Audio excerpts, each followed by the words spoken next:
अवधूत चिंतन श्री गुरुदेव दत्त श्री स्वामी समर्थ. तुम्हा सगळ्यांचं स्वामी श्रद्धा उपचारावर खूप खूप मनापासून स्वागत. आजच्या व्हिडिओमध्ये आपण अधिक मास या विषयावर बोलणार आहोत. अधिक मास कधी सुरू होत आहे, कधी संपत आहे, या मासामध्ये आपल्याला काही सेवा उपाय करायचे आहेत आणि अधिक मासाचं महत्त्व आपण आजच्या व्हिडिओमध्ये जाणून घेणार आहोत. आता अधिक मास हा 33 महिन्यांनी येत असतो. 33 महिन्यांनी म्हणजे 3 वर्षांनी हा अधिक मास येत असतो. आणि अधिक मास नावाप्रमाणेच बघा, अधिक मास या महिन्यामध्ये आपण जेवढ्या सेवा करतो, पारायणे करतो, जप तप दान करतो, त्याचं जे काही पुण्य आहे तेवढंच आपल्याला अधिक प्रमाणात मिळतं. 100 पटीने आपल्याला जास्त मिळत असतं. अधिक मासाला पुरुषोत्तम मास असंही म्हणतात. पुरुषोत्तम मास म्हटलं की भगवान विष्णूंची आपल्याला या महिन्यामध्ये जास्तीत जास्त सेवा उपासना करायची असते. भगवान विष्णूंची सेवा का करायची असते? भगवान विष्णू या जगाची पालना करत आहेत आणि त्या भगवान विष्णूंची सेवा आपण जेव्हा करतो तर अर्थात आपल्याला जीवनामध्ये कशाचीच कमी पडत नाहीत, आपले प्रारब्ध नष्ट होतात. आणि अधिक मास म्हटलं की बघा, या मासामध्ये असं समजा की हा महिना एक बघा, आपण जेव्हा मोबाईल घेतो, मी तुम्हाला एक उदाहरण सांगते. आपण मोबाईल घेतो तेव्हा आपल्याला नेहमी त्याला चार्ज करावं लागतं, तेव्हाच आपण तो वापरू शकतो. पण जर त्याची चार्जिंग संपली तर अर्थात त्या मोबाईलचा काहीच उपयोग नाही, तो बंद पडलेला असतो.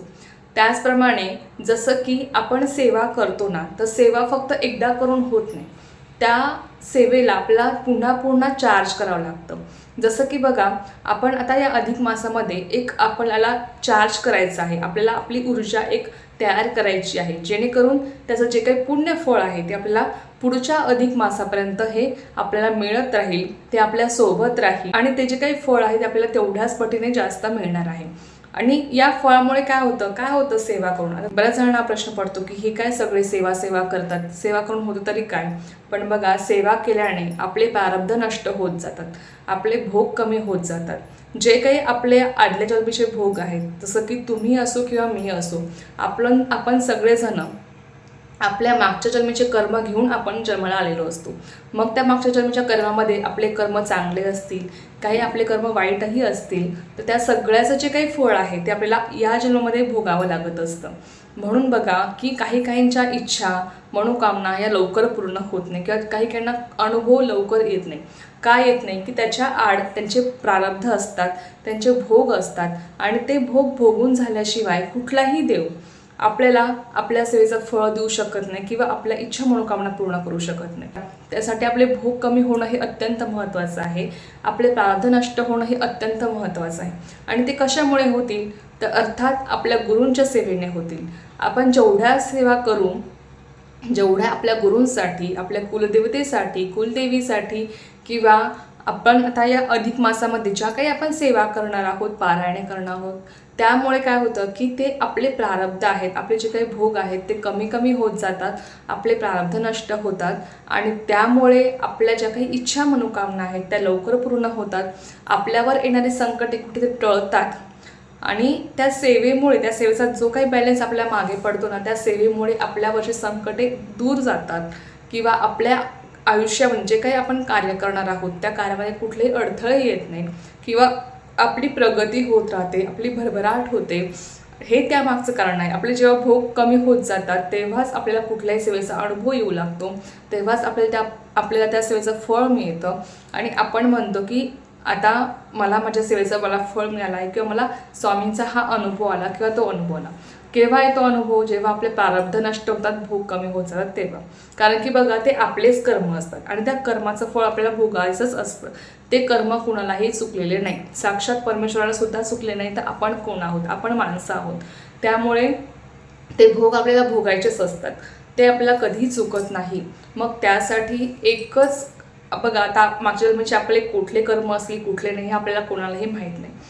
तर त्यासाठी आता एकच पर्याय आहे, त्यासाठी एकच उत्तर आहे, ती म्हणजे सेवा, नामस्मरण, जप तप, दान करणं सुद्धा खूप जास्त महत्त्वाचं आहे. दानाला सुद्धा खूप जास्त महत्त्व आहे आणि ते आपल्याला ह्या अधिक मासामध्ये करायचं आहे. तर जप तप दान नामस्मरण जेवढं जास्तीत जास्त शक्य आहे ते आपल्याला या अधिक मासामध्ये करायचं आहे. म्हणून लक्षात घ्या की या अधिक मासाला खूप जास्त महत्त्व आहे. हा अधिक मास 33 महिन्यांनी येतो. म्हणून या अधिक मासाला आपल्याला जेवढ्या सेवा करता येईल, जेवढे पारायणे करता येतील, जप तप नामस्मरण, आता या अधिक मासामध्ये काय काय सेवा करायच्या आहेत, कुठले पारायणे आहेत, काय करायचं आहे, ही सगळी माहिती तुमच्यासोबत मी टप्प्याटप्प्याने शेअर करणार आहे.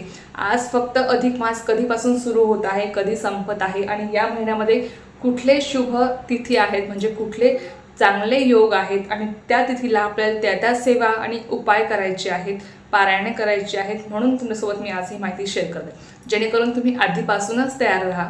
या सगळ्या सेवा आपल्याला अधिक मासामध्ये त्या दिवशी करायच्या आहेत, जेणेकरून काय होईल की आपल्या हातून तेवढ्या जास्तीत जास्त सेवा घडतील. आणि महाराजांना प्रार्थना करा की महाराज माझ्याकडनं या सगळ्या सेवा, जे काही उपाय आहेत, पारायणे आहेत, जे काही आहे ते माझ्याकडनं तुम्ही जास्तीत जास्त प्रमाणात करून घ्या. कारण की त्याचं जे काही पुण्यफळ आहे ते आपल्याला पुढच्या अधिक मासापर्यंत मिळणार आहे. तर आता बघा की अधिक मास कधीपासून सुरू होत आहे, तर अर्थात 17 मे पासून अधिक मासाला सुरुवात होत आहे. तर तो 15 जूनपर्यंत असणार आहे. लक्षात घ्या, 17 मे पासून अधिक मास सुरू होत आहे, तर तो 15 जूनपर्यंत असणार आहे. अधिक मासामध्ये भगवान विष्णूंची, माता लक्ष्मीची खूप जास्तीत जास्त सेवा करतात आणि अधिक मासामध्ये आपल्या मुलीला आणि जावयाला आपल्या घरी बोलवतात, त्यांना धोंडे खाऊ घालतात. त्याला धोंड्याचा महिनासुद्धा म्हणतात.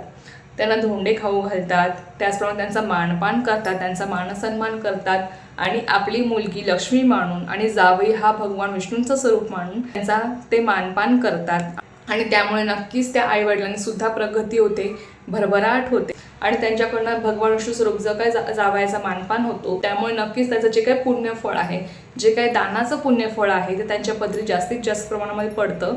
आणि अर्थातच त्यामागचं कारण हे आहे की त्यांची प्रगती होते, भरभराट होत असते. आणि प्रत्येक आईवडिलांना आपली मुलगी ही लक्ष्मी स्वरूप, जावई हा विष्णू स्वरूपच असतो.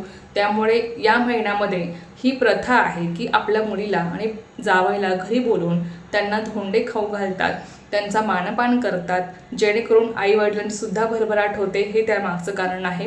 आणि अधिक मासाचं जे काही पुण्यफळ आहे ते त्यांच्या पदरी पडत असतं. आता 17 मे पासून अधिक मास सुरू होत आहे आणि त्या दिवशी रविवार आहे. त्यानंतर बघा पुढचा योग या महिन्यामध्ये असा आहे, तो अधिक मासामधला पुढचा योग 19 तारखेचा आहे. 19 मेला आहे विनायक चतुर्थी. या दिवशी अंगारक योग आहे, मंगळवार आलेला आहे. त्यानंतर बघा 21 मेला आहे गुरुपुष्यामृत योग. मी तुम्हाला कालच्याच व्हिडिओमध्ये सांगितलं की ज्यांना पाराफुलवातीची सेवा आता जमली नाही त्यांनी पुढच्या महिन्यामध्ये करावी. आणि अधिक मासामधला हा गुरुपुष्यामृत योग आहे. अतिशय प्रभावी, तितका सुंदर दिवस, तितका सुंदर योग हा आलेला आहे. त्यामुळे हा दिवस कुणीही चुकवायचा नाही. त्या दिवशी ज्या काही सेवा तुम्हाला मी सांगणार आहे त्या सगळ्या सेवा उपाय करायचे. नक्कीच तुम्हाला याचे खूप जास्तीत जास्त प्रमाणात अनुभव आल्याशिवाय राहणार नाही. त्यानंतर बघा त्यानंतर 23 मेला शनिवार आहे. या दिवशी दुर्गाष्टमी आलेली आहे. त्यानंतर आहे 27 तारखेला कामना एकादशी. अधिक मासामधली ही कामना एकादशी सुद्धा तितकीच महत्त्वाची आहे.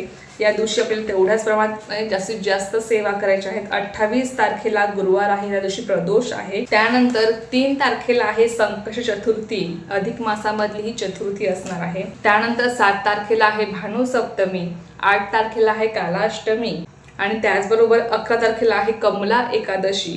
अधिक मासामधल्या एकादशी आहेत, त्यामुळे या एकादशीला आपल्याला खूप सेवा करायच्या आहेत. लक्षात घ्या, जेणेकरून आपला पितृदोष सुद्धा कमी होईल आणि त्या सेवेचं पुण्यफळ आपल्या पदरी पडणार आहे. त्यानंतर 13 तारखेला आहे शिवरात्री. 13 जूनला आहे शिवरात्री आणि 15 तारखेला अमावस्या आहे आणि आपला अधिक मास येथे संपतो. अशा पद्धतीने हा अधिक मास असणार आहे. या अधिक मासामध्ये अत्यंत शुभ तिथी, अत्यंत शुभ योग आलेले आहेत.